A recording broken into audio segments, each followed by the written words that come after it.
नमस्ते देवी और सज्जनों। मैं निशिगंधा आप सब लोगों का मेरे चैनल में स्वागत करती हूँ। हम गणेश जी की कथाएं सुन रहे हैं गणेश पुराण से। गणेश जी को वंदन करके मैं ये तीसरी कथा को शुरुआत करती हूँ। पिछली दूसरी कथा में हमने देखा था कि सोमकांत राजा को भृगु ऋषि उसके पूर्व जन्म की कहानी बताते हैं और बताते हैं कि आप भी गणेश पुराण सुनो या पढ़ो तो इससे आपका ये जो दुर्धर रोग है उससे आपको मुक्ति मिलेगी। तो राजा को थोड़ा सा संदेह होता है मन में। वो पूछता है कि आप मुझे गणेश पुराण की विशेषताएं बताओ। ये गणेश पुराण पहले किसी ने पढ़ा है, सुना है, उसके क्या फ़ायदे हुए किसी को? आप कुछ मुझे अगर ऐसी कुछ कथाएं बताते हो तो अच्छा होगा। तो भृगु ऋषि बोलते हैं कि मैं तुम्हें व्यास मुनि की कथा सुनाता हूँ। तो ब्रह्मदेव ने जब वेदों का ब्रह्मदेव जी को वेद समर्पित किए तब ब्रह्मदेव ने व्यास मुनि को जब वेद समर्पित किए तो व्यास मुनि ने वो सारे पढ़े और लोगों तक वो उसकी सीख पहुंचाने की कोशिश की, लेकिन वो नहीं हो पाया क्योंकि मानव की बुद्धि इतनी बड़ी नहीं थी। सामान्य इंसान इतना होशियार नहीं था कि वो सारी सीख पाए अच्छे से।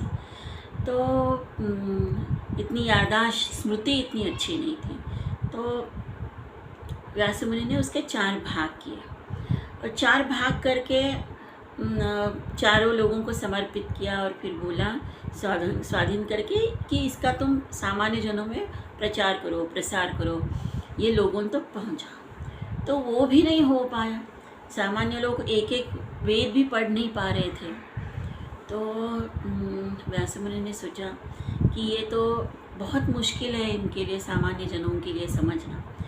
तो मैं क्या करता हूँ कि ये सारे वेदों का जो सार है वो मैं कहीं कथाओं के रूप में उसको पुराणों में डालता हूँ और वो पुराण में लोगों के सामने रखता हूँ, तो सामान्य लोगों को समझने के लिए वो अच्छा रहेगा।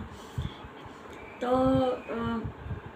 उन्होंने वो पुराण लिखना चालू किया। जैसे ही उन्होंने पुराण लिखने चालू किए, कुछ संस्कृत श्लोक वो बनाते थे, लिखते थे, फिर भूल जाते थे। फिर क्या लिखा है भूल गई, कौन सी कथा है, कहाँ से ली है, ये वेद से वो वेद से, सब भूल गए। तो वो भ्रमिष्ट हो गए, उनको कुछ सूझा नहीं। तो उनको समझ में नहीं आ रहा, अरे इतनी सारी चीज़ें मैंने अपनी ज़िंदगी में लिखी है, की है, और ब्रह्मदेव का आशीर्वाद है मेरे सर पे, और फिर भी ये ऐसा क्यों हो रहा है। तो वो ब्रह्मदेव की शरण में गए। जैसे उन्होंने ब्रह्मदेव जी को याद किया व्यास मुनि ने, तो ब्रह्मदेव जी सामने आ गए, खड़े हो गए। वो स्मृतुगामी थे, जैसे ही स्मरण किया सामने आ गए। तो ब्रह्मदेव जी ने पूछा कि क्या व्यास, क्या प्रॉब्लम है, क्या चाहिए तुम्हें? तो वत्सा कुछ चाहिए मुझसे? तो व्यास मुनि जी बोले, सारी कथाएं बोले कि मैं ये लिखने की कोशिश कर रहा है, मुझे कुछ याद नहीं रहा है। ओके।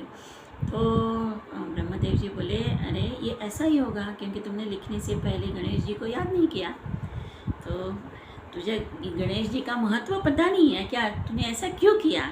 ये ऐसा नहीं होना चाहिए। तुम पहले गणेश जी को याद करो तो ही सारी चीज़ें ठीक हो जाएगी।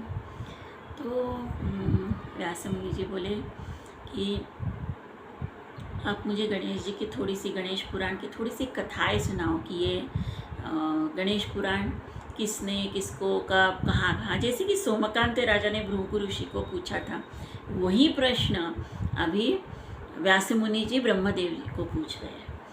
तो ब्रह्मदेव जी बोले, अभी मैं तुझे कथा सुनाता हूँ, अपनी ही कथा सुनाता हूँ। गणेश जी की पहले शुरुआत करते हैं। तो ये सृष्टि का अंत का समय था।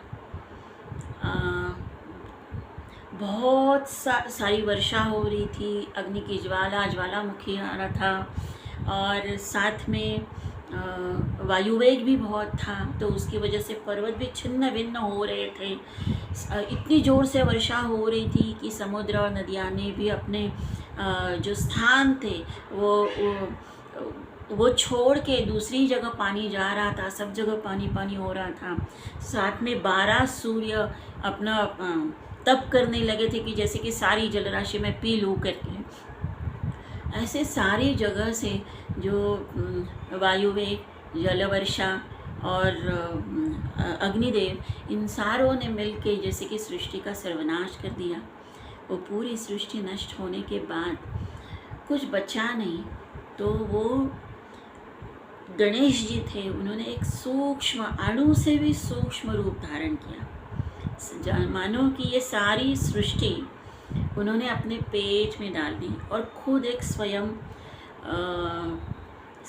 अणु के समान एकदम सूक्ष्म हो गए और वह एक जगह स्थित हो गए। और ऐसा बहुत काल हो गया। बहुत काल होने के बाद सारी जगह भी अंधेरा था, सूरज नहीं था तो उजाला नहीं था, अंधेरा था। और बहुत साल होने के बाद वो अंधेरे में एक आवाज़ आई, एक नाद आ गया, गंग गंग गंग। वो था पहला अक्षर, पहला ब्रह्म, पहला नाद ब्रह्म, पहला अक्षर ब्रह्म, जो गणेश जी का मंत्र है। एकाक्षरी मंत्र बोलते हैं उसको। तो वहीं से गणेश जी की पुनर्स्थापना हो गई। गणेश जी ने अव्यक्त रूप से व्यक्त रूप में वो आ गए। उन्होंने वो ही नाद ब्रह्म से 3 गुण निर्माण किए, सत्वगुण, रजोगुण, तामस गुण। ये तीनों गुणों की माया के साथ मिलावट करके, प्रकृति के साथ उन्होंने 3 देवों की निर्मित की। वो थे ब्रह्मा, विष्णु और महेश। अब ये तीनों देवों की निर्मित तो हो गई। वो एक दूसरे की तरफ देखने लगे, अरे हम यहाँ क्या कर रहे हैं, क्या करना है हमें यहाँ पे, कुछ समझ में नहीं आ रहा था। जिन्होंने उनकी निर्मित की थी, थोड़ा सा उनका ही संस्कार उनके अंदर था, तो उनको याद आ रहा था कि कुछ तो एक अक्षर ब्रह्म है, कुछ तो गणेश जी है, जिनकी वजह से हम यहाँ पे हैं। तो हम उनको ही बुलाते हैं, उनकी ही प्रार्थना करते हैं, उनकी आराधना करते हैं। तो उन्होंने वो अक्षर ब्रह्म की आराधना की और गणेश जी को बुलाने लगे। तपश्चर्या की, ऐसे हजारों साल हो गए। तब जाके गणेश जी प्रसन्न हो गए और एक ऐसे तप्त गोले के समान, पहले एक जैसे कि 12 सूर्य, हजारों सूर्य एक साथ आ गए, ऐसे इतना तेजस्वी एक गोला आ गया और उसमें से गणेश जी पधारे। 4 हाथ, मुकुट, सूंड, सुंदर सा कमल नेत्र, बहुत बड़े बड़े कान, ऐसे रूप में गणेश जी उनके सामने आ गए। ब्रह्मा, विष्णु और महेश बहुत खुश हो गए। उन्होंने तीनों ने उनको वंदन किया। गणेश जी ने पूछा, बोलो बेटो, क्या चाहिए अभी तुम्हें, क्यों मेरी याद की? तो उन्होंने बोला कि हम तो यहाँ पे आ गए, लेकिन हमारा कार्य क्या है, हमको करना क्या है यहाँ पे? तो गणेश जी ने उनको तीनों को बताया उनका कार्य क्या है। ब्रह्मा को बोला, सृष्टि निर्मित ये तुम्हारा कार्य है, मैं तुम्हें 4 वेद देता हूँ, उसकी तुम पढ़ाई करो, मानव निर्मित करो, सारी सृष्टि की निर्मित करो और वो लोगों तक पहुँचाओ वेदों का सार। दूसरा विष्णु जी को बोलो कि मैं तुम्हें ये सृष्टि का पालन करने का काम दे रहा हूँ और ये पालन करने के लिए जो भी करना पड़ेगा वो तुम करो। तुम्हें और एक मैं शक्ति देता हूँ जिसकी वजह से तुम जो चाहिए वो रूप तुम ले सकते हो, ऐसी मैं विद्या तुम्हें देता हूँ। और तीसरा था शंकर जी, शिव जी, उनको गणेश जी बोले, मेरी विशेष कृपा तुम पे है, तो मैं तुम्हें 7 कोटि मंत्र और उनका रहस्य देता हूँ और ये सारी सृष्टि का संहार करना भी तुम्हारा काम है। तो समझ लो, सारे देव देवता जो हमें मालूम है, सारे देव देवता और उनके जो सारे मंत्र हैं, जो हमें बहुत सारे पता ही नहीं है, वो सारे 7 कोटि मंत्र भगवान गणेश जी ने शिव जी के पास रखे हैं। और शिव जी अकेले ही है जो ये सारे मंत्रों का रहस्य जानते हैं। तो ये ऐसा कार्य बांट के तो दे दिया भगवान ने, गणेश जी ने। फिर ब्रह्मा जी बोले, आप तो मुझे बोल रहे हैं सृष्टि निर्मित करो, लेकिन ये सृष्टि होती क्या है, मैंने कभी देखी नहीं है, तो मैं कैसे निर्मित करूं? तो गणेश जी तीनों देवताओं को बोले, ब्रह्मा विष्णु महेश जी को, मैं तुम्हें बताता हूँ सृष्टि क्या होती है, कैसी होती है। और वो तीनों को लेके अपने शरीर में, उदर में लेके गए। गणेश जी ये तीनों देवताओं को अपने उदर में लेके गए। उन्होंने अंदर क्या देखा? तो सारा ब्रह्मांड देखा। वहाँ पे पृथ्वी है, सारे ग्रह देवता है, सारे ग्रह है, सूर्यमंडल है, सारे इंद्र, और अंदर भी ब्रह्मा विष्णु महेश है, पर्वत है, नदी नाले है, यक्ष गंधर्व किन्नर नाग योगिनी, 7 पाताल, 7 स्वर्ग, सारी चीज़ें हैं वहाँ पे। और इतनी बड़ी चीज़ है, वो देखते ही रह गए, यहाँ से वहाँ, यहाँ से वहाँ, सारी जगह, जंगल, नदी नाले, सब वो देखते रह गए, अचंभित से हो गए तीनों।